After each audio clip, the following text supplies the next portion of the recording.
Bonsoir à toutes et à tous. On est content, on se retrouve pour le cours habituel avec le docteur Michael Gross pour le Chug Beno Gross.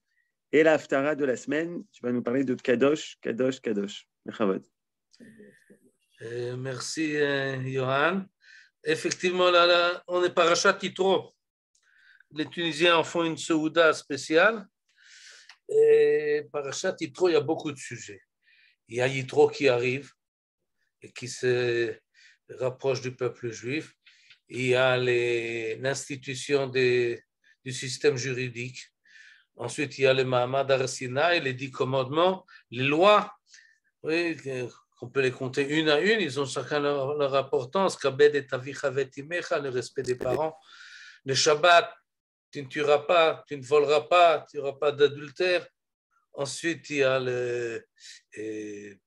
a encore avant, le choix du peuple juif,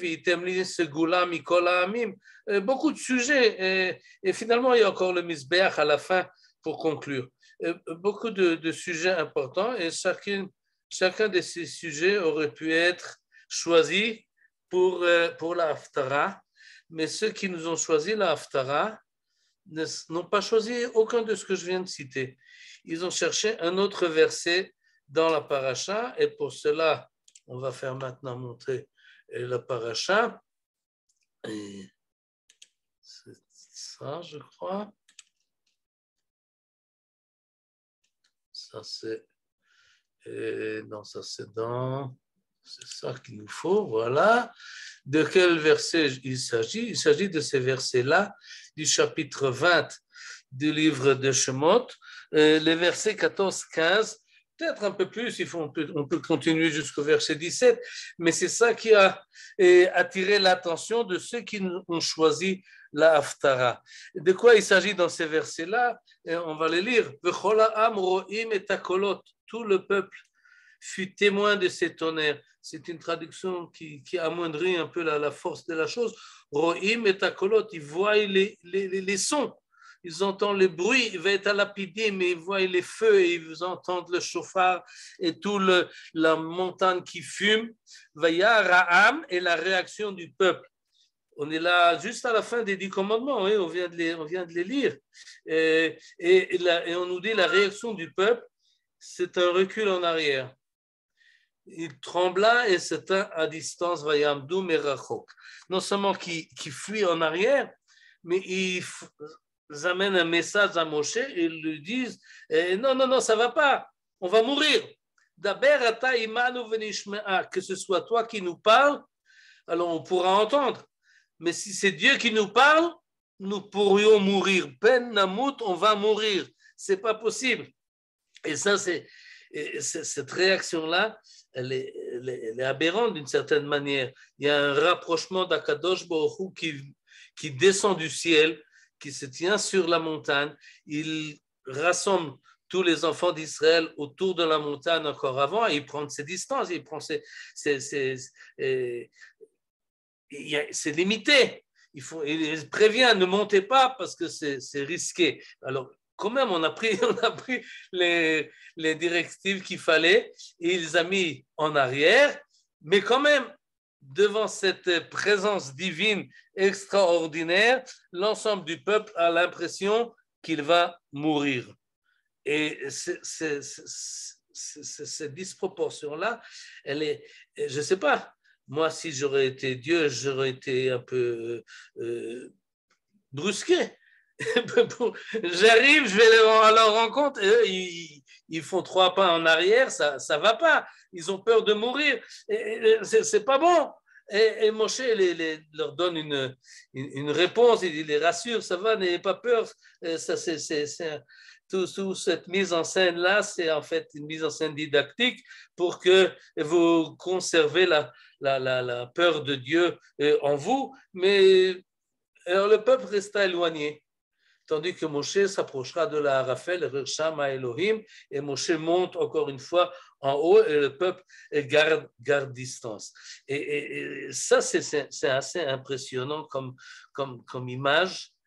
Et c'est cela qui a été retenu par ceux qui ont choisi la Haftara. En fait, cette situation-là, qu'une présence divine fait peur, appréhende.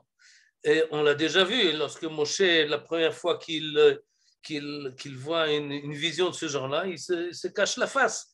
Les parents de Shimshon, lorsqu'ils voient le malach, l'ange qui adresse à la mère de Shimshon et lui annonce qu'elle va avoir un enfant, etc., ils pensent que maintenant ils vont mourir parce qu'ils ont vu la présence divine. Et en fait, on peut aussi s'imaginer lorsque le peuple juif voit Moshe Rabbeinu monter sur le Har Sinaï. Alors, ils ne savent pas, il reste 1 jour, 2 jours, 3 jours, 4 jours, 40 jours. Ben, qu'est-ce qui peut lui arriver en haut? Une seule chose peut arriver. Il est mort. Lo yadanu me'ayalo. Parce que cette expérience vécue de la présence divine, en fait, donne l'impression à l'homme qu'il n'a plus de place, il ne peut pas continuer à vivre à côté de cette présence qui est omniprésente. Alors, il n'y a plus de place pour nous. Alors on ne peut pas se tenir devant une telle force, une telle énergie, une telle vitalité, et on n'existe plus.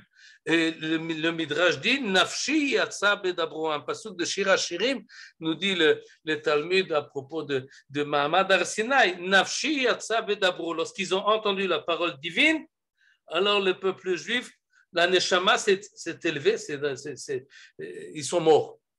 Le texte ne nous dit pas dans le pasuk, ils ne sont pas morts. D'ailleurs, personne n'est mort jusqu'à présent en entendant la voix divine. Mais on a toujours, personne, dans tout le Tanakh, ce n'est pas arrivé qu'Akadosh Baruch Hu tue en parlant à quelqu'un. Mais celui qui entend, souvent, il a l'impression que ça y est, c'est fini. Et je ne reviens pas à ma vie habituelle. Non. Par là, je conclus ma présence bichlal, sur terre ou ailleurs. D'ailleurs, on va le reprendre, lorsque Moshe Rabbeinu et encore une fois, on va faire ça cher, voilà, dans le livre de Deutéronome. Encore une fois, ça c'est Parashat Vayetranan, oui, on est dans Devarim, au chapitre 5. Et Moshe rappelle cette expérience-là, du Mahamad Har Sinaï. Alors il nous dit, Vayi que Shamachem, je suis là au verset 19. Or, quand vous eûtes entendu cette voix sortir du sein des ténèbres, tandis que la montagne était en feu, vous vîntes à moi les chefs de vos tribus et vos anciens. Et là, on a un peu plus détaillé comment est-ce que dans cette situation-là, ils s'adressent à Moshe. Ils ont envoyé les responsables et qu'est-ce qu'ils ont dit? Certes, l'Éternel, notre Dieu, nous a révélé sa gloire, et kevodo ve'et godlo, et kolo shamanu mitoch ha'esh, on a entendu sa voix du milieu des flammes. Ayom azer ra'inu ki edaber Elohim et Adam vachai. On a vu que Dieu peut parler aux hommes et celui-ci vivre, mais désormais, comme ça ajoute ici le traducteur, l'amanamut ki tochlenu ha'esh agdola azot. Pourquoi est-ce que nous mourrions si nous entendons une fois de plus la voix de l'Éternel, notre Dieu? Nous sommes morts. Et ce sentiment-là, qui est un sentiment très fort, bien que, comme je le dis, et ce n'est pas arrivé, ni aux parents de Shimshon, ni à d'autres, mais quand même, c'est une expérience totale qui annule la présence de la personne. Et maintenant, nous passons à la Haftara. Et c'est de cela qu'en fait, nous parle la Haftara. Et la Haftara ceux qui ont choisi la Haftara nous parlent ici d'un chapitre qu'on n'a pas vu de semblable jusqu'à présent depuis le début du livre de Bereshit. C'est que les sages qui ont choisi cette Haftara se sont orientés vers une expérience mystique. C'est-à-dire, nous avons vu des prophéties qui décrivent, comme on l'a dit déjà la semaine dernière, qui décrivent des événements historiques, du présent en les interprétant, ou du futur en les voyant, en prophétisant et les voyant d'avance, ou bien même un chant comme on a vu la semaine dernière. Mais là, nous avons une prophétie qui ne va pas à l'horizontale, mais qui va à la verticale, c'est-à-dire le prophète voit quelque chose qui n'a rien à faire avec le monde réel dans lequel, au concret, dans lequel il se trouve. Il voit d'autres mondes, il voit quelque chose d'extraordinaire. Et il y a une date, on ne va pas parler maintenant de cette date-là, elle a certainement un sens. Bishnat mot Amelech Uziyahu, Vaereh et Adonai Yoshev al Kiseh Ram Venissa, Veshulav Meleim et Echal. Qu'est-ce qu'il voit? Il voit ce que nous traduisons d'habitude Dieu, mais là, le traducteur a préféré, par pudeur, dit je vis le Seigneur. Ça moindrit un peu la chose, mais qui siège sur un trône élevé et majestueux, et les pans de son vêtement remplissaient le temple. Des séraphim, on dit mima'alos, tenus debout auprès de lui, chacun ayant 6 ailes. 2 cachaient son visage, 2 couvraient ses pieds, et 2 servaient à voler. Et il s'adresse l'un à l'autre et il dit Kadosh, Kadosh, Kadosh, Hashem Tsevaot, Saint, Saint, Saint est l'Éternel Tsevaot, toute la terre est pleine de sa gloire. Et encore un verset, les colonnes des portes s'agitèrent au bruit de cet appel, tandis que l'enceinte s'emplissait de fumée. Voilà ce qu'a vu Yeshayahu. C'est pas beaucoup de versets, 4, qui décrit une vision extraterrestre, extraordinaire. Il voit des anges, je ne sais pas si c'est des anges, séraphim. Qu'est-ce que c'est des séraphim? Je ne sais pas. Vous avez déjà vu des séraphim? Je ne sais pas de quoi. Je sais que le mot lisrof, ça veut dire brûler. Il y a un feu, sans doute, mais il y a des feux. Séraphim, on me dit mima'al, l'eau, ils le servent. Qu'est-ce qu'ils voient exactement? Je ne sais pas. Je ne suis pas prophète. Je ne suis pas le prophète Isaïe. Et donc, je ne peux pas savoir de quoi exactement il s'agit. C'est lui qui a vu. Il nous a traduit ce qu'il a vu dans ces termes-là. Mais quand même, s'il l'a écrit, c'est pour nous enseigner quelque chose. Alors, on va essayer de comprendre, bien qu'on ne va pas s'imaginer qu'on peut voir exactement, ou même on peut se rapprocher de cette vision extraordinaire. La première question qu'on peut se poser, c'est est-ce que le prophète a vu une situation statique telle est le monde supérieur? On voit le Seigneur assis sur un trône élevé et majestueux, et des anges autour.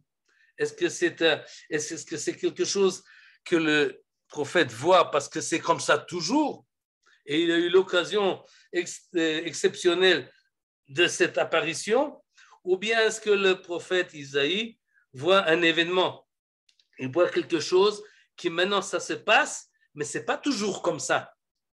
Est-ce que c'est tout le temps ce qu'il voit là? Est-ce que c'est courant? Est-ce que c'est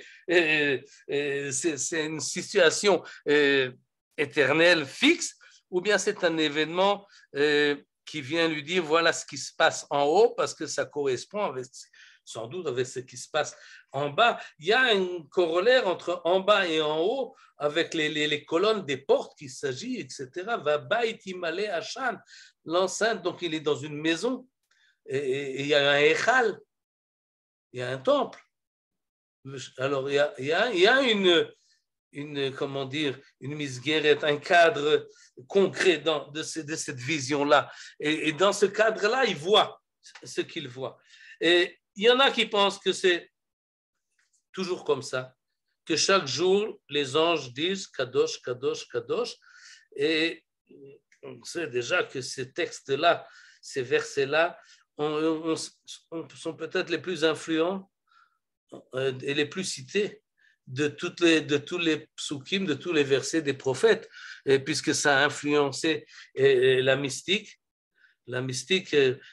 pas celle seulement que nous connaissons aujourd'hui, mais dans les temps anciens, ce qu'on appelle Sifrut HaEchalot, du 1er et 2e siècle, déjà, on a des textes qui nous décrivent des chachamim ou des personnes qui s'élèvent dans les mondes supérieurs. Et qu'est-ce qu'ils voient là-bas? Des anges. Et qu'est-ce que font les anges? Ils disent Kadosh, Kadosh, Kadosh. Ces termes-là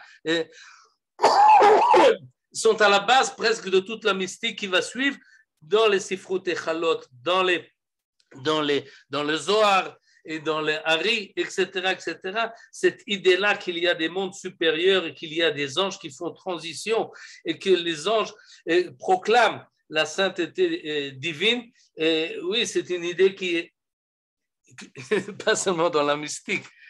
Chaque juif arrive au Beth Knesset, c'est ça qu'il dit. Dans la Kedusha, ce qu'on appelle Kedusha, oui, qu'on a besoin de 10 personnes d'ailleurs. Pour la dire, il y a des halachot qui concernent ces psukim-là. C'est le centre de la liturgie, tellement central qu'il y a des piyutim pleins qui ont été écrits autour de ce thème-là. Et il y en a qui, chaque Shabbat, disaient d'autres piyutim pour accompagner la Kedusha dans notre Sidour.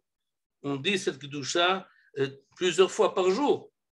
On l'a dit avant le Kriyat Shema, on l'a dit quand on fait la répétition de la Tefila, on l'a dit à la fin de la Tefila, on revient avec la traduction en araméen, et c'est très central, c'est très important, et on ne comprend pas toujours ce qu'on dit. Quand on s'exprime de cette manière-là, on va essayer quand même d'expliquer, mais en tous les cas, tous ces textes-là, de la liturgie journalière nous dit qu'en fait, ce qui se passe là avec Yeshayahu, c'est une description continue. C'est cela qu'il y a dans le monde supérieur et on va voir comment est-ce que Yeshayahu réagit et qu'est-ce qu'on fait avec, en présence de cette vision-là. Mais en attendant, disons tout de suite qu'il y en a qui pensent que non, qu'il faut mettre ça dans un cadre historique. Il s'agit d'une prophétie du prophète Yeshayahu qui voit Akadosh Baruch Hu, et pour ça il faut expliquer le terme Ram Venissa, qui s'élève et qui Ram, il est élevé, mais il n'est pas élevé, il s'élève. Venissa, il monte. C'est-à-dire, ce que voit le Navi, c'est que Akadosh Baruch Hu, qui était dans le Hechal, qui était dans le temple, il commence à sortir. Il s'élève au-dessus du temple. Il part. Il reste dans le temple. Shulav meleim et ha'echal. Il n'y a que les pans de son vêtement qui remplissent le temple, comme s'il a un long vêtement, et petit à petit, il s'élève et encore, il reste encore quelque chose de sa présence qui était. Et cette idée-là revient avec les amotasipim, les colonnes qui s'agitent et qui bruissent, et peut-être, en tout cas de cette manière-là, beaucoup expliquent de cette manière-là, surtout en comparant ce chapitre-là avec un autre chapitre qu'on ne verra pas maintenant, le chapitre 1 du livre de Yecheskel, ou le chapitre 10 de Yecheskel qui a une vision qui rappelle beaucoup celle-ci, et qui d'ailleurs a été choisi par ceux qui choisissent les haftarot pour la haftara de Shavuot. Quand nous relisons ces mêmes versets du Sefer Shemot du don de la Torah à Shavuot, alors on ne reprend pas Yeshayahu, on passe à Yecheskel, mais c'est dans la même optique, c'est que cet événement de Matan Torah, c'est un événement mystique essentiellement. C'est une occasion, une expérience d'un homme ou des hommes qui voient Akadosh Baruch Hu, qui l'entendent, qui le perçoivent et qui réagissent à cette présence. C'est cela plutôt que les Aseret Adibrot, que les lois qui ont été conservées dans les Haftarot, ce qui est intéressant en soi. Pourquoi est-ce que c'est essentiellement qui a marqué? Mais c'est en tout cas pour nous l'occasion d'étudier ces textes-là qui sont assez énigmatiques. Il faut le dire, c'est comme les textes que nous avons de Brit Ben Abtarim, oui, ou bien le rêve de Yaakov qui voit une échelle et des anges qui montent et qui descendent, ou bien la paracha de Kitissa, lorsqu'on parlera de Moshe qui est dans une grotte, qui voit l'Éternel qui passe devant lui, etc. Des passages qui ont ce que nous appelons mystique.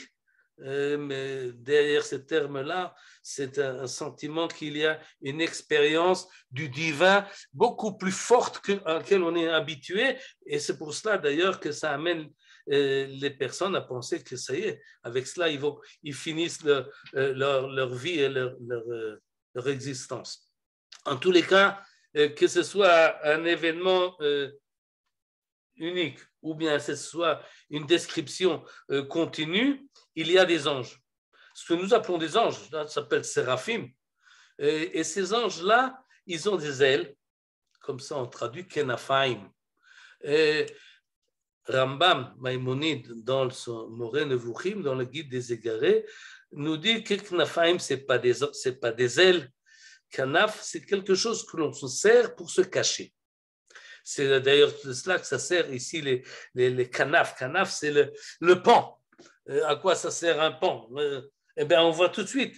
Beshtaim yechase panav, ou beshtaim yechase raglav, ou beshtaim yofef. C'est formidable ça.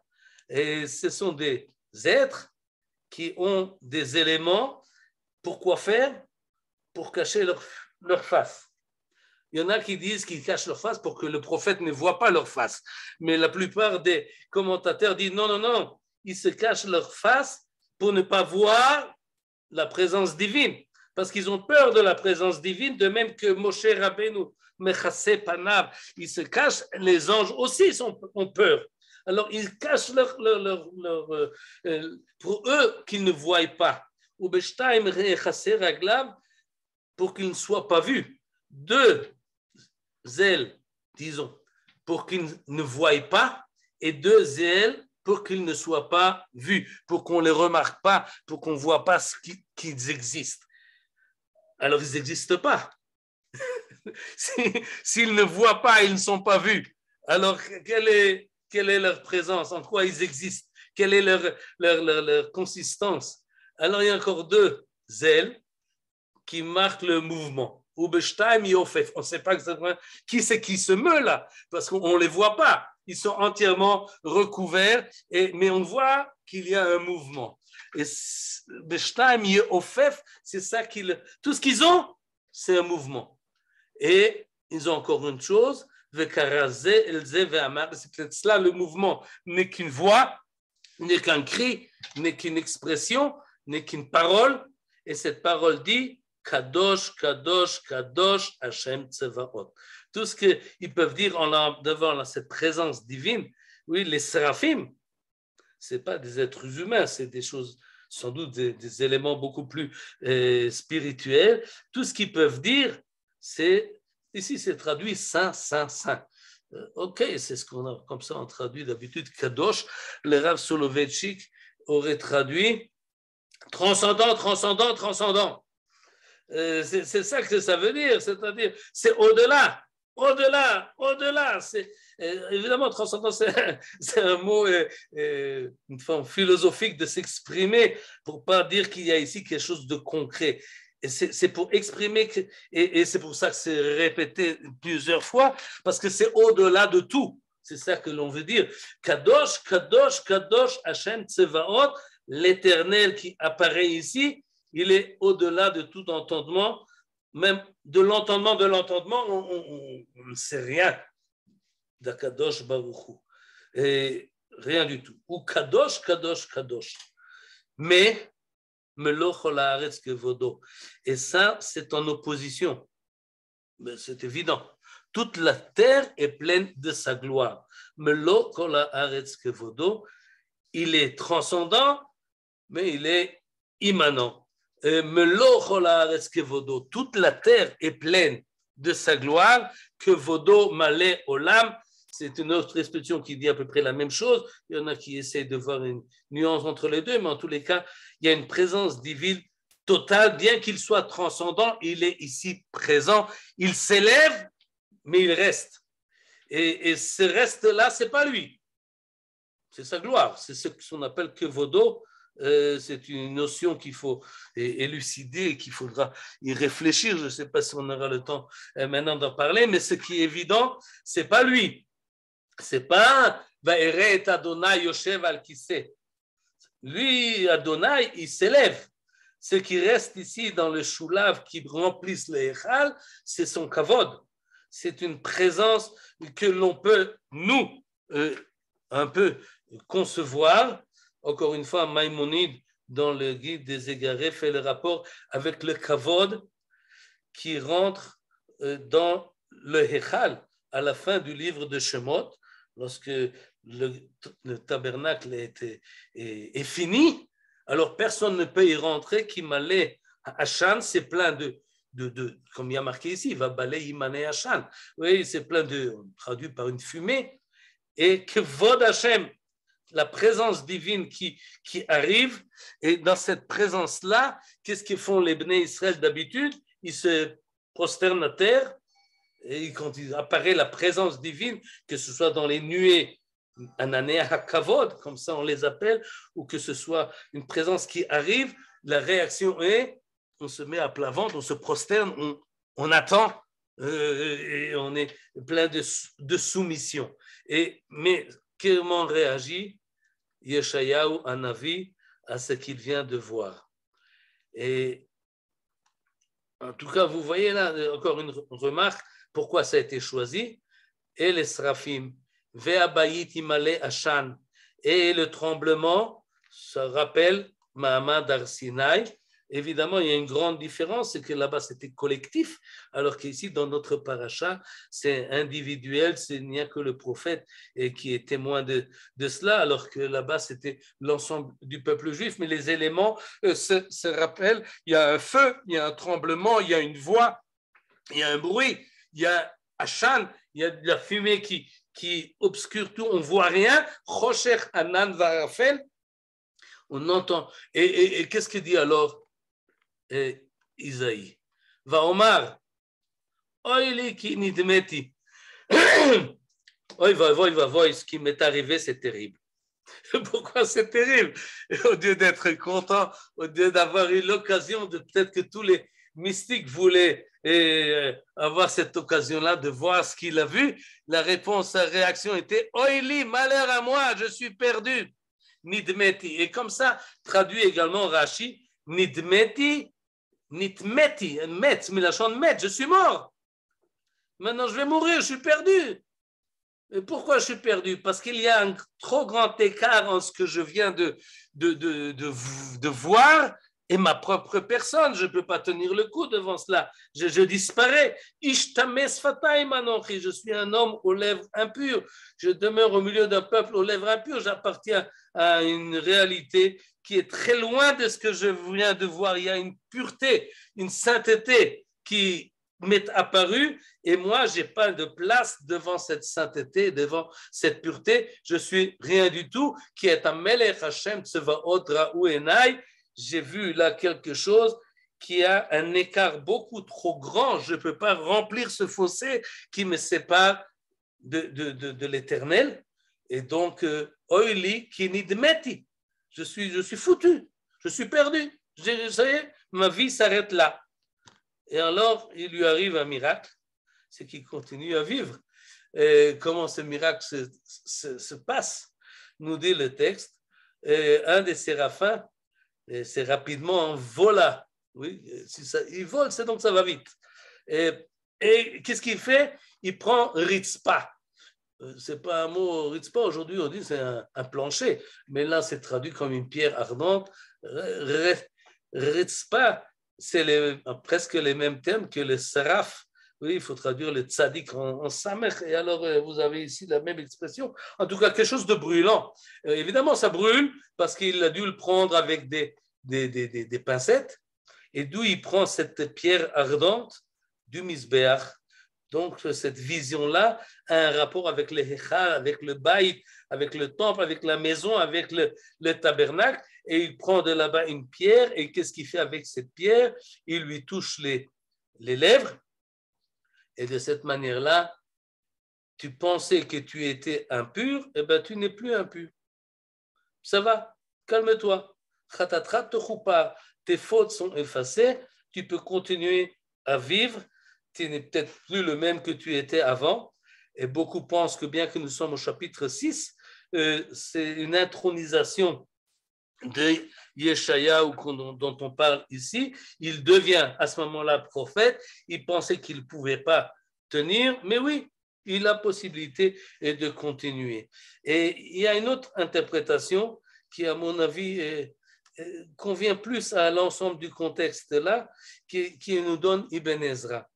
Ibn Ezra nous dit dans le mot nidmeti, c'est pas que Yeshayahu pense maintenant qu'il est perdu et qu'il va mourir. Ça vient du mot dmama. Dmama, ça veut dire je me suis tu. Oili ki nidmeti. Malheur à moi quand je me suis tu. Et cette interprétation-là me plaît beaucoup. Et pourquoi elle me plaît? Parce que d'abord, elle transforme la réaction de Yeshayahu, bien qu'évidemment, il parle de lui-même. Il y a dans cette présence-là, dans ce chapitre-là, quelque chose d'important et qu'on revoit aussi dans la paracha. C'est que celui qui se trouve en présence d'une parole divine, tout d'un coup, il se rend compte de sa propre personne. Et il se donne... qui je suis devant cette rencontre-là. Et il se demande des questions à propos de sa propre personne. Il prend conscience de soi beaucoup plus fort qu'il n'était avant. Et il dit, waouh, je ne savais pas, je n'étais pas conscient que j'appartenais à un peuple qui a temé sfataim, qui a des lèvres impures. Et moi-même, j'étais comme ça. Tout d'un coup, je prends conscience de ma petitesse, disons. Nous dit Ibn Ezra, ce n'est pas seulement la personnalité humaine de Yeshayahu qui ressort devant à ses yeux, mais sa réaction. Et c'est-à-dire, qu'est-ce qui s'est passé à un instant? Il a entendu les anges, les séraphim, qui disaient Kadosh, Kadosh, Kadosh, Hashem Tsevaot. Eh bien, c'est dit Yeshayahu, pourquoi je n'ai pas participé à cela? Pourquoi je n'ai pas ouvert ma bouche? Et j'ai dit moi aussi, Kadosh, Kadosh, Kadosh. C'est ça qu'il faut dire. Quand on voit cette présence divine, je me suis tu. Quel imbécile j'étais. Oili ki nidmeti. Malheur à moi, car je me suis tu. J'aurais dû participer à cette élévation, à cette sanctification d'Akadosh. Qu'est-ce qu'on peut faire si même les séraphim ne peuvent rien faire, si ce n'est que dire Kadosh, Kadosh, Kadosh, et moi je ne l'ai pas dit? Pourquoi je n'ai pas dit je me suis tu? Ça veut dire que quoi? Et pourquoi je me suis tu? C'est pour ça que l'interprétation de Ibn Ezra convient bien à l'ensemble du verset, car je suis ma parole à moi, à quoi je l'emploie d'habitude. Des ch'tuyot, à des choses vaines et peu importantes. Alors, employer maintenant cette parole pour dire Kadosh, Kadosh, Kadosh, ça ne va pas. J'appartiens à un autre monde. J'appartiens à un monde d'impureté, mais pas seulement impureté, c'est ma parole, qui est le propre de l'homme, est fautive. Est fautive et pas bonne, n'est pas adaptée à cette présence divine. Devant la présence divine, je me suis tu. Alors que se dit Yeshayahu, j'aurais pas dû me taire, j'aurais dû participer, qui est un Melech Hashem Sevaot Ra'u Enai. Si j'ai aperçu la présence divine, j'aurais dû avoir comme réaction innée Kadosh, Kadosh, Kadosh, Hashem Tsevaot. Et comme il a fait cette remarque-là, alors arrive un des séraphim et lui corrige la parole. Il lui rend la possibilité de parler et de s'exprimer. Et comment est-ce qu'on corrige la parole? Eh bien, il prend quelque chose du misbéach.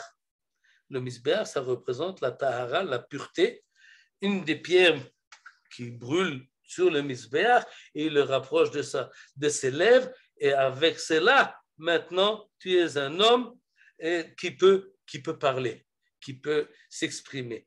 Et en fait, cette interprétation qui convient bien au sens des versets rejoint celle de Rashi, parce que finalement, si on ne peut rien dire ou si on ne peut rien faire, c'est presque la même chose. Si je n'existe plus ou si je n'ai pas mon mot à dire, en fait, ça revient presque à la même idée. Je n'ai pas d'existence, je n'ai pas de valeur, je n'ai rien à faire devant une présence divine. Il n'y a que deux possibilités. Ou bien s'envoler en sa direction et disparaître, ou bien s'enfoncer et s'annuler et se taire. Et entre les deux, il n'y a rien à faire. Et là arrive un malach, un transiteur, si on peut dire, entre Akadosh Baruch Hu et l'homme, et il lui redonne possibilité de vivre. C'est ce que dit le Midrash à propos des Bnei Israël qui se sont enfuis quand ils ont, devant le Har Sinaï, ils sont allés tous en arrière. Et alors, nous dit le Midrash, dans le même traité de Shabbat, il dit, ils sont venus les anges et ils ont poussé en avant Bechazara. Comme si on a besoin d'une aide spirituelle pour pouvoir se donner un sens à notre existence. Sinon, on prend conscience de notre nullité. Vaishma et kol, à ce moment-là, on passe au passage suivant. Vaishma et kol Adonai Omer, et mi eshlach, ou mi elech lanu, vaomar hineni shelachani. Et là, on arrive à la solution du problème. Quel problème? Le problème de l'existence de celui qui a entendu la voix divine. Ceux qui étaient au pied du mont Sinaï, ou comme Yeshayahu qui voit tout d'un coup une apparition divine extraordinaire et qui cherche, alors qu'est-ce que je fais maintenant? Où j'en suis là maintenant? Et la possibilité, la transition entre ne pas exister et s'annuler complètement ou continuer dans une situation de Tmes Fatayim, il y a une position transitoire dont on a déjà parlé à propos de Yirmiyahu. Ça, c'est la solution. C'est-à-dire, si tu veux avoir une existence, alors qu'Akadosh Baruch Hu melo kol haaretz kevodo, c'est lui qui remplit toute la sphère, alors où est mon existence à moi ou à nous, peuple juif? Eh bien, en étant shlichim shel Akadosh Baruch Hu. Nous avons une mission. On est là parce que nous avons une mission à remplir. Qui c'est qui nous donne cette mission? L'Éternel. Et donc, si on a une mission, on a un sens. Ce n'est pas nous. Nous, on n'est rien. Mais Akadosh Baruch Hu nous donne un rôle à jouer. À ce moment-là, nous sommes. Et c'est ça qui se passe, en fait, au Har Sinaï. C'est ça le sens des 10 commandements. C'est donner une raison d'être et une valeur à la personne humaine face à la présence d'Akadosh Baruch Hu qui donne l'impression qu'on va mourir. Ben, il nous dit non, tu ne vas pas mourir, tu peux continuer à vivre, mais à condition, ou plutôt dans un contexte qui vient et dire tu as un rôle à remplir. Et c'est vrai pour Yeshayahu d'une manière spécifique ici, comme c'est vrai pour l'ensemble du peuple juif et dans les Aseret, dans le Mahamad Har Sinaï. Maintenant, le peuple juif, il est dans le Har Sinaï, évidemment, c'est un peuple, mais il est présent également dans ce texte-là de Yeshayahu, où il se trouve là. Ou betor am semes fataim anochi yoshev. Je suis un homme aux lèvres impures, je demeure au milieu d'un peuple aux lèvres impures. Et beaucoup font cette remarque-là. Là, il y a un problème. Le même problème qu'avait Moshe Rabbeinu lorsqu'il a été intronisé, disons. Ok, moi, Isaïe, Yeshayahu, au niveau personnel, j'ai des problèmes, j'ai une gageure, etc. Mais je ne suis pas seul, je suis dans un contexte humain. Et de la civilisation qui m'entoure, elle est encore moins que moi. Et là est le problème. Et c'est un problème grave, c'est un problème important. C'est pour cela d'ailleurs que Moshe Rabbeinu a été frappé de lèpre dans sa main. Comme ça, on nous explique. Et de la même manière, c'est ça. Tes fautes sont effacées. Quelle est ta faute? D'après cette interprétation-là, la lashon hara. Tu as mal, ce n'est pas seulement la lashon hara, c'est une mauvaise évaluation de ce qu'est le peuple juif. tu penses que c'est Am Temes Fataim. Il t'apparaît comme ça, parce qu'il est plein de fautes. Ce peuple-là, il a beaucoup de choses à corriger, effectivement, mais c'est un peuple qui a une raison d'être. C'est un peuple, c'est presque comme si le chapitre de Yeshayahu, quand si les anges viennent dire maintenant à Yeshayahu, tu parles du peuple juif qui était présent au Mahamad Ar-Sinaï. Tu as oublié ce peuple-là, qu'est-ce que c'est? C'est un shlichim. S'ils ont été envoyés par Kadosh Baruch Hu, comme c'est marqué dans notre paracha, Vayitem li am segula mamlechet kohanim vegoy kadosh. Et donc c'est un peuple. C'est pas seulement qu'on peut pas dire du mal d'eux parce que ça se fait pas. On dit pas du mal des gens et on fait pas de la shonara parce que ça prend préjudice à l'ensemble de la société. Non, c'est beaucoup plus grave que cela. Si on dit de la shonara d'un juif ou du peuple juif en général, ça veut dire qu'on est des mécréants. On ne croit pas au fait que Akadosh Baruch Hu a choisi un peuple pour lui donner une mission et qu'elle a une mission à remplir. Et ce qui le définit, c'est cette mission-là. Et alors, tu tiens compte de petits trucs et des petites disputes et des petites bénines qui sont en train de faire. Tu dois comprendre que c'est Am Kadosh, l'Hashem Elokecha. Et c'est d'ailleurs, vous voyez, la Gemara nous raconte un Tana, Rabban Gamliel, je crois qu'il s'agit, qui a libéré son esclave. Or, il est marqué qu'on n'a pas le droit de libérer l'esclave. Alors, il dit oui, mais j'avais besoin de lui pour faire minyan. J'ai besoin, on était 9. Et il y avait l'esclave, alors un esclave avec Nani qui se libère, il devient juif par le fait. Alors, j'avais besoin de faire minyan. Et pourquoi tu avais besoin de minyan? Parce qu'il est marqué Venikdashti betoch bnei Israël. Ça, c'est le verset cité. Je serai sanctifié betoch bnei Israël, dans le peuple juif, pour que le peuple juif puisse dire Kadosh, Kadosh, Kadosh, Hashem Tsevaot. On a besoin d'être 10. Tu ne peux pas dire ça tout seul. Il y a un peuple qui est là-dedans et il faut prendre conscience de cette kedusha des juifs. Peu importe qui ils sont, quand ils sont, qu'est-ce qu'ils font à la maison, ils viennent, ils se rapprochent, ils se coïncident dans le Beth Knesset. À ce moment-là, on a une représentation du peuple juif et on peut dire que Kedusha, Kaddish, etc. Baruch Hashem Kivod Malchuto l'Olam Vaed. Et c'est peut-être symbolique, mais d'ailleurs on le vit chaque jour, journellement, 3 fois par jour. Mais c'est ça en fait, ce qui se passe ici.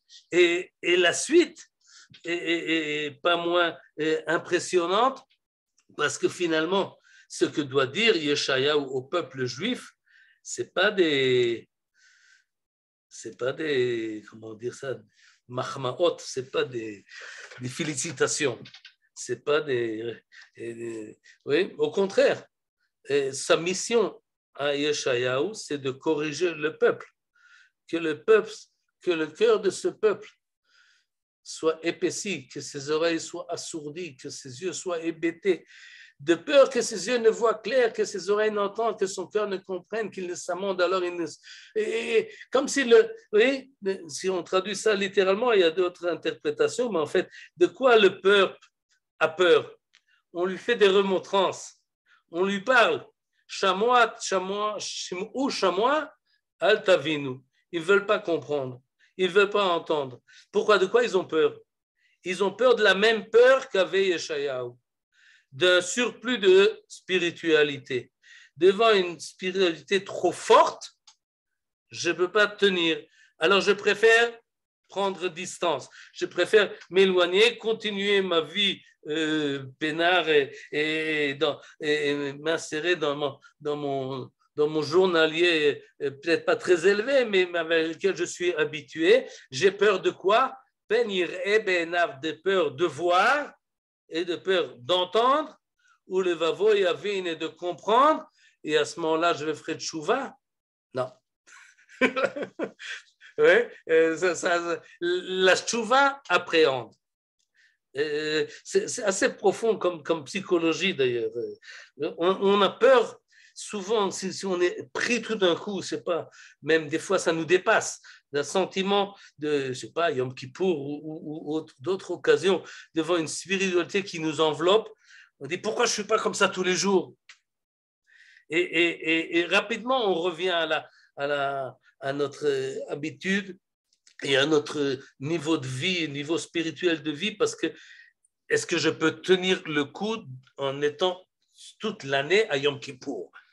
Ça ne va pas, ça c'est bien pour 24 heures, disons, même dans ces 24 heures, il y a des hauts, il y a des bas. Et oui, je peux avoir un souffle divin tout d'un coup qui m'enveloppe, mais est-ce que je pourrais vivre comme à ce niveau-là?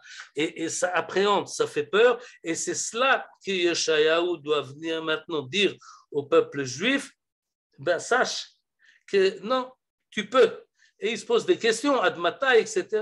D'ailleurs, on n'a maintenant pas le temps, mais on va passer à la fin de cette Haftara, qui est vraiment, elle n'est pas longue pour les Sfaradim. Si vous allez au Beth Knesset ce Shabbat, remarquez que chez les Sfaradim, je ne sais pas s'ils finiront plus tôt, mais les Ashkenazim, ils ajoutent encore un passage du chapitre suivant et ils sautent encore en plus au chapitre 9 pour ajouter encore 2 versets qui sont beaucoup plus optimistes que les versets qui sont ici, dans un but de Géoula. Mais en fait, les Sfaradim peuvent se contenter effectivement du verset 13, bien que l'on parle dans le verset 11 et 12 du fait que le Navi demande, le prophète demande jusqu'à quand on n'arrivera pas à l'avènement, à la rédemption, au fait que la spiritualité va nous envelopper, jusqu'à quand? Et la réponse d'Akadosh Baruch Hu, elle est terrible, jusqu'à ce que dans les villes désolées, il n'y ait plus d'habitants, dans les maisons, plus un être humain, que le pays dévasté soit devenu une solitude. Baruch Hashem, la plupart des Mefarshim disent que ça s'est déjà passé avec la destruction du temple et l'exil de Babylone.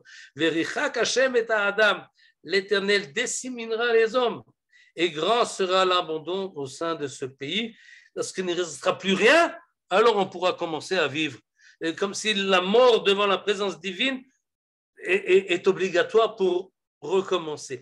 Et même lorsque tout sera, il restera encore un 10% survivra, qui à son tour sera dévasté. Et là, il faut mettre un point.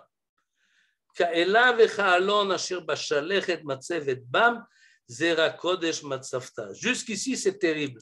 À partir d'ici, ça reprend, ça revit. Tout sera dévasté, mais tout, comme le térébinthe et le chêne, Shalechet, c'est les feuilles qui tombent de l'arbre et l'arbre commence à mourir. Matsevet, c'est le contraire. Matsevet, oui, Shalechet, c'est l'ishloach. Matsevet, c'est yetzivut, c'est ce qui est subsiste, ce qui est solide, ce qui se maintient. Et dans cette descente, il y a la possibilité de continuer lorsqu'on les abat, conserve leur souche, la race sainte verra subsister une souche, et en ivrite ça sort mieux. Zera kodesh matzavta, tu cherches la racine, c'est pas la racine, c'est pas la souche, c'est la graine. Dans tous ces abandons et toute cette destruction, il restera toujours Zera Kodesh. Et ce Kodesh-là, c'est le même Kodesh de Kadosh, Kadosh, Hashem, Tsevaot. Et ce Matzavta, c'est le même que Melo Kol Haaretz, Kevodo, Hashem, Tsevaot. Il y a une présence divine dans ce monde-ci. Zera Kodesh, il y a une graine qu'il faut maintenant arroser et faire grandir et faire recommencer. Il y a une possibilité de vivre dans la présence divine. Il y a cette graine qui est donnée par Akadosh Baruch Hu à chaque personne individuellement et au peuple juif d'une manière collective pour faire du monde dans lequel nous appartenons un monde, disons, plus sain, moins tamé, plus beau et plus solide qu'il n'apparaît et même aux prophètes. Et en fait, c'est là on va finir. Quand on lit la Haftara par rapport à la paracha, c'est en fait cette impression-là qu'on nous donne. Pourquoi les 10 commandements? Pourquoi ce Mahamad Har Sinaï? Pourquoi cet effort extraordinaire avec toute cette mise en scène pour qu'il y ait quelque chose dans ce monde qui prenne sur lui la mission d'être le représentant du Créateur et du Divin et qu'il insère dans ce monde-là l'otirtzach, l'otinaf, l'otignov, l'otane beracha el shaker, ces idées-là qui sont praticables effectivement dans la vie courante. Il y a quelqu'un qui doit prendre sur lui comme emblème et comme mission, je vais prouver que c'est possible de vivre avec ces valeurs-là. Et c'est Baruch Hashem, asher bachar banu mikol ha'amim venatan lanu et torato. C'est pas facile, c'est pas évident, ça demande beaucoup d'efforts, mais ça vaut la peine. Merci beaucoup, Toda Rabba Michael. Juste avant de donner la parole aux participants, petite page de pub, puisqu'on a un événement tout particulier qui aura lieu lundi soir en Zoom. Et hommage au professeur Beno Gross. On aura entre autres le grand rabbin Gutman, le professeur Banoun, le docteur Vigoda, Gaël Hana Serrero et Michael ici présent et Myriam Gross qui seront également parmi nous. Donc on vous attend, c'est lundi soir à 20h précise en Zoom. On vous fera parvenir l'affiche dès ce soir avec tous les infos pour vous connecter. Voilà, on va maintenant permettre aux gens d'ouvrir leur micro. Bechavod. Très chouette l'affiche. Merci. Oui, monsieur Trink. Ah, il y a Annette d'abord. Annette.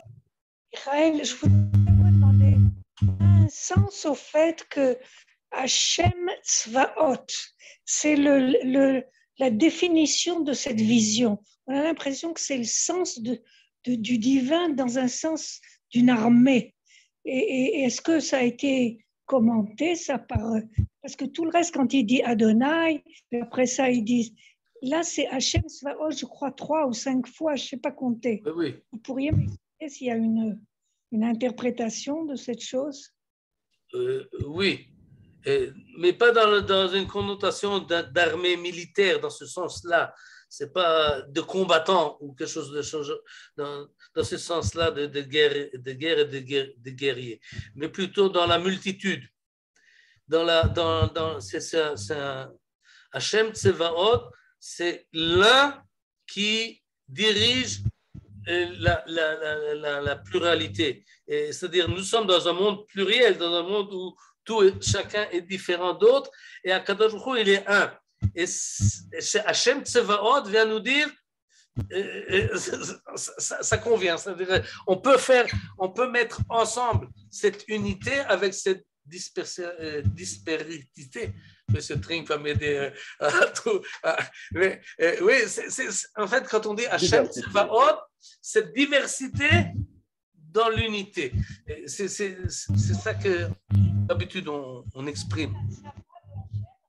On ne vous entend pas, Annette. Vous ne parlez pas dans le micro. Nous sommes l'armée de Hachem, c'est ça que ça veut dire? C'est pas que ça veut dire, non. Ça, c'est plutôt chez Chabad, ils emploient ça un peu dans cette oui, leur mouvement de jeunesse, ils appellent Tzivot Hashem ou quelque chose comme ça, comme s'ils prennent sur eux. Non, mais c'est ça pas que c'est pas ça que ça veut dire. Ça veut dire qu'Akadosh Baruch Hu lui-même, il est la source de la multiplicité. Hachem Tzvaot. C'est ça que ça veut dire. C'est une notion d'ailleurs pas facile à rejoindre parce qu'on a du mal à comprendre que ça veut dire un absolu alors qu'il n'y a rien d'autre et cependant il y a une multiplicité. Il y a beaucoup. Hachem Tzvaot Shemo El Chai Vekayam.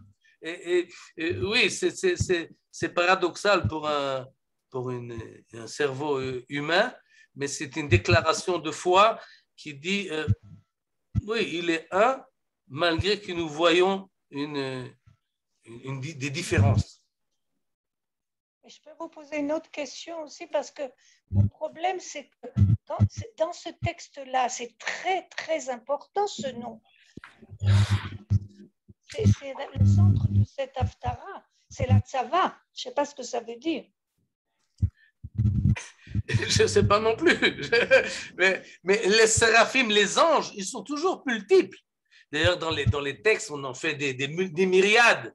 Oui, on exagère, pas des exagérations, mais on les décrit volontairement. Ce n'est pas un ange ou un autre ange, c'est des anges. C'est toujours à tous les niveaux, sauf au niveau le plus supérieur, oui, il n'y a que un, il n'y a que lui qui est un. Tout le reste est multiple. Et je ne peux pas vous dire beaucoup plus que ça.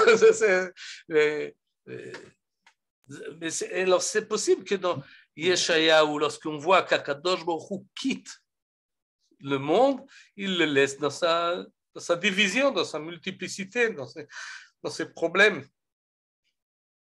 Et à nous de faire Hashem Elokeinu, Hashem Echad. C'est un effort constant. Et à ce moment-là, quand il n'y aura que un, oui, alors où est moi? Où je suis moi? C'est un, c'est pas moi. Alors, et en fait, cette problématique-là, qui est la problématique de tous les mystiques, en fait, c'est la question de la création, la question de Tariag Mitzvot, la question de l'avènement où ça mène, ce problème-là de qui je suis par rapport à l'éternité, à partir de l'unité, où je suis. En fait, c'est ce que j'ai essayé de montrer dans les termes qu'emploie Yeshayahu, mais c'est cette impression-là d'inexistence par rapport à Dieu, mais voulant continuer à vivre quand même, là l'essentiel de l'énergie. C'est pour ça qu'on appelle finalement El Chai Vekayam, Noten Chayim, Mechalkel Chayim Bechesed. En fait, c'est très, comme vous avez dit, c'est très important. C'est Bessissi, c'est la base de tout, de notre existence, de la compréhension de la Torah, des mitzvot et du sens que le peuple juif, qu'est-ce qu'il fait là et qu'est-ce qu'il a à faire, etc., etc. Tout tourne autour de cette... Monsieur Trink, écoutez, d'abord, tous mes compliments à Michael Gross, parce que faire un commentaire aussi brillant, aussi inspiré d'un texte aussi difficile et dense, c'est du grand art. Ça, c'est vraiment... je pense que pour réagir à ce qu'a dit Annette, les armées de Dieu, c'est un concept très dangereux, qui ont été repris par beaucoup d'autres religions et qui mènent à des catastrophes humaines considérables. Donc, vous avez raison de vous écarter du mot armée, parce que il y a un aspect sanguinaire là-dedans. Non, mais c'est pas... Oui. Votre explication du un et du multiple est beaucoup plus riche et porteuse d'avenir. Alors, juste un tout petit point de détail, parce que vous avez embrassé tant de sujets. Les portes du temple qui s'ouvrent comme ça, c'est quelque chose, je crois, qu'on réapparaît aussi chez Ézéchiel. D'accord. C'est pour cela que... ferme sans qu'on comprend pourquoi. Oui, ceux qui font le... Non, on comprend. C'est-à-dire ceux qui font le rapport entre Yeshayahu et Yecheskel, dans ce sens-là, l'explication du texte, tout de suite, je ferai une remarque supérieure, mais effectivement, ils disent qu'à partir de Yeshayahu, on commence à ressentir que la présence divine quitte le temple et les portes commencent à s'ébranler, alors que chez Yecheskel, il n'est déjà plus là. Et pour Yecheskel, c'est oui, à peu près 100 ans plus tard, la destruction, elle est immanente, oui, elle va tout de suite arriver. Et donc, pour Yecheskel, c'est beaucoup plus... Oui, comme si Akadosh Baruch Hu azav et haaretz. Alors que dans notre Kedusha, on fait, oui, on dit également Kadosh, Kadosh, Kadosh, Hashem Tsevaot, Meloch al haaretz kevodo. Et ensuite, on dit... Et Baruch Kevod Hashem Baruch Kvod Hashem Mimkomo, oui, qui est le verset de Yecheskel. Ce que l'on veut dire par là, c'est malgré la transcendance qui s'élève, on le maintient ici. Mais lo kol haaretz kevodo, Baruch Kvod Hashem Mimkomo. Akadosh Baruch Hu nous bénit, et à partir de là où il se trouve, et qui se trouve au temple de Jérusalem, ou d'en bas ou d'en haut, peu importe, mais en tous les cas, on relit les versets dans le sens dans le sens inverse. Oui, chez les Nevi'im, c'est comme si Akadosh Baruch Hu parte, parce que le temple va être détruit, mais nous demandons qu'il revienne. Et donc, on refait cela. D'ailleurs, on est en compétition un peu avec les anges là-dedans, à savoir qui commence à dire Kadosh, Kadosh. Et là, les Chazal ont toute une problématique là-dessus. Est-ce que les anges sont plus élevés que les hommes ou sont moins élevés que les hommes? Et dans notre liturgie, on essaie de dire on est ensemble, on va avec.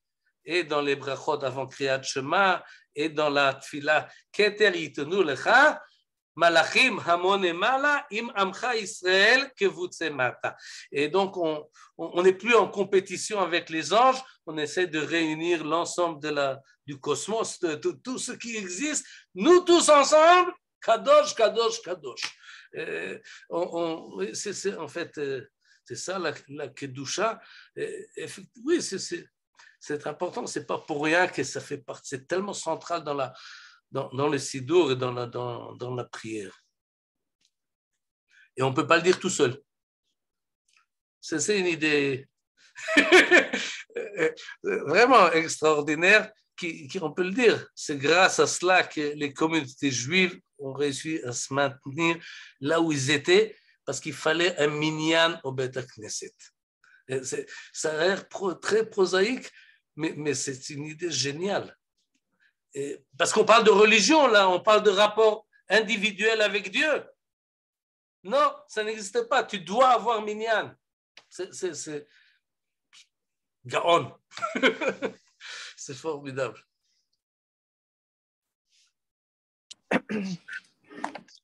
Oui, c'est... Oui, alors, une question bête. Alors, la femme qui lit le schéma chez elle, elle peut faire la prière Kadosh Kadosh? Oui. Ah, d'accord. Ok. Pardon, je n'ai pas entendu le début de la phrase. J'ai dit, une femme qui reste chez elle pour faire le schéma et juste avant, il y a Kadosh Kadosh, elle peut le faire elle-même. La Kedusha, non.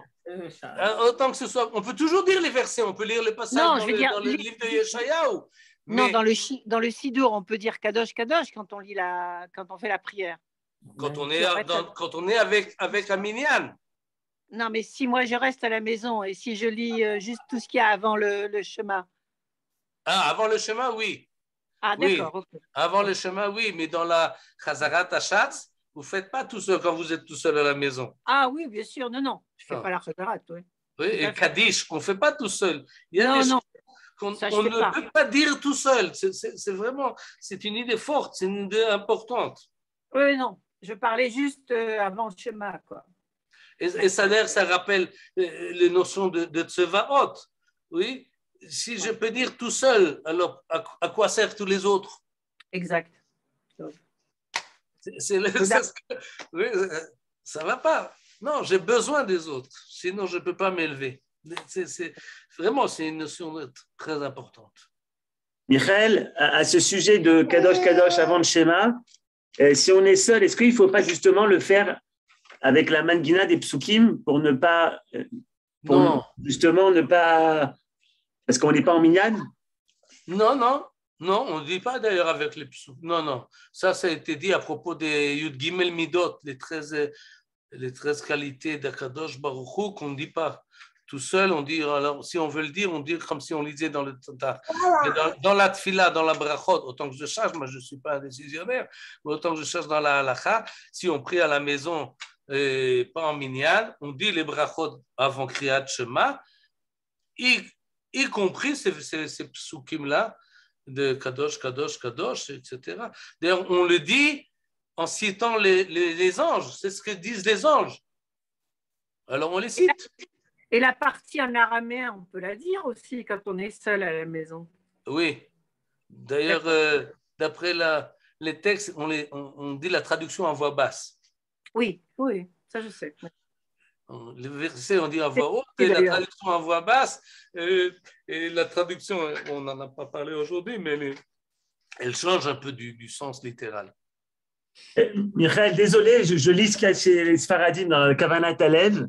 Il écrit comme ça. Yesh omrim, she'en tzarich lo'omra betzibur, ki en ze ela sipur dvarim, ach omrim amalachim, veyesh omrim she'en lo'omra beyachid. Il y en a qui disent qu'il ne faut pas le dire tout simplement, il y en a qui disent qu'il ne faut pas le dire en yachid.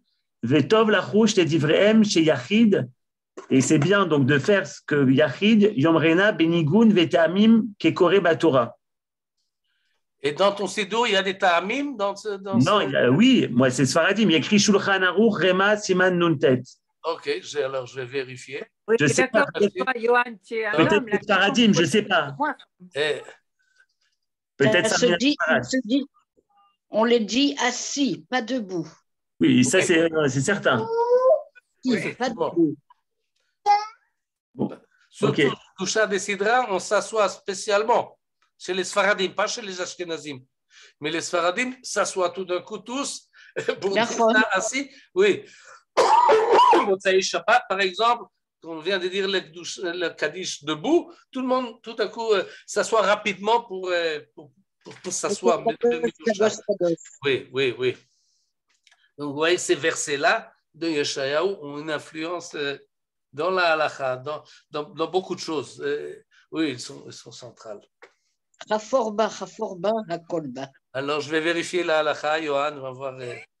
Voilà, ceux qui s'assoient, il le dit là, hein, c'est le Harizal. Hein, tu vois. Le Harizal. Ok, besséder. Est-ce qu'il y a d'autres questions, chers amis, pour clôturer? Toda Rabba. Toda Rabba lachem.